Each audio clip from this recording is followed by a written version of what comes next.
आज गढ़ लोहानो धनी राजा सबीरो बोले ने तो शासन के थर थर थर तुझे थर थर थर तुझे थर थर थर तुझे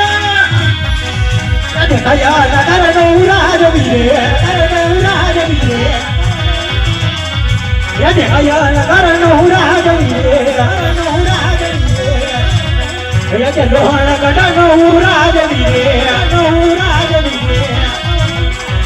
जमीना हो हमारा नाम जमीना हो हमारा नाम लोहाना गढ़ नो उराज बिरे नो उराज बिरे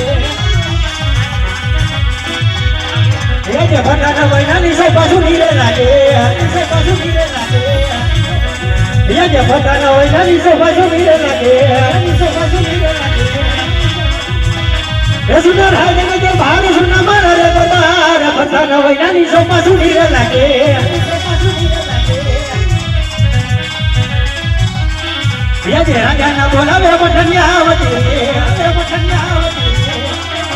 यदि राज में दरबार यदि मारा रे दरबार राजा बोला वे पठनियावती रे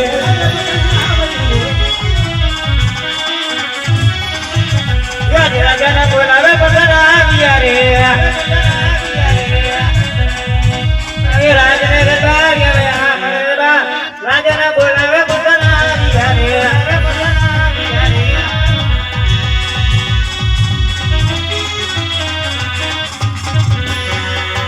महाराजा क्या बोला कारण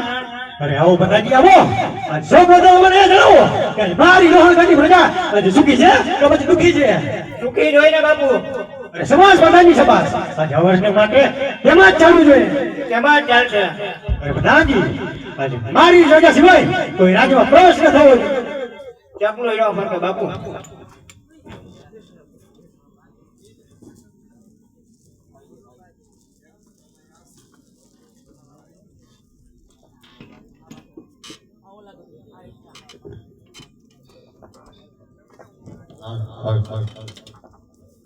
અરે પ્રધાનજી સામે કોઈ નગર દેખાય છે તો નગરની તપાસ કરો આ કી નગર છે કોણ રાજા કરે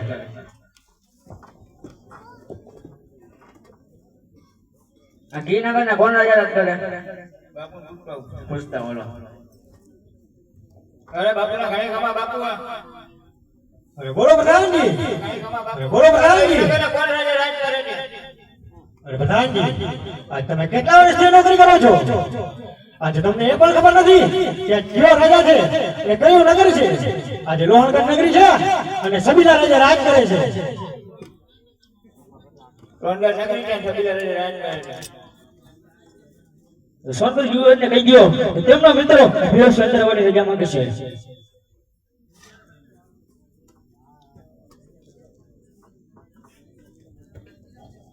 અરે આવો મિત્રો ભરોસે આવો આજે તને સોનગઢના યુવરાજ આજે છબીલાના તને જય માતાજી વીરા અરે પાટોપતિ ભેરસી તને પણ જય માતાજી અને જેમ ભવાની કરે છે ભાઈ અરે ભરોસી આજે મારો જન્મદિવસ હોય આજે મુજરા માણવાના હોય વીરા હા ભાઈ અરે પ્રધાનજી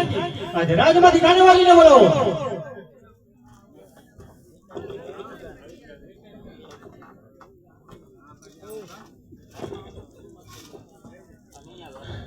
અરે ફેરવસી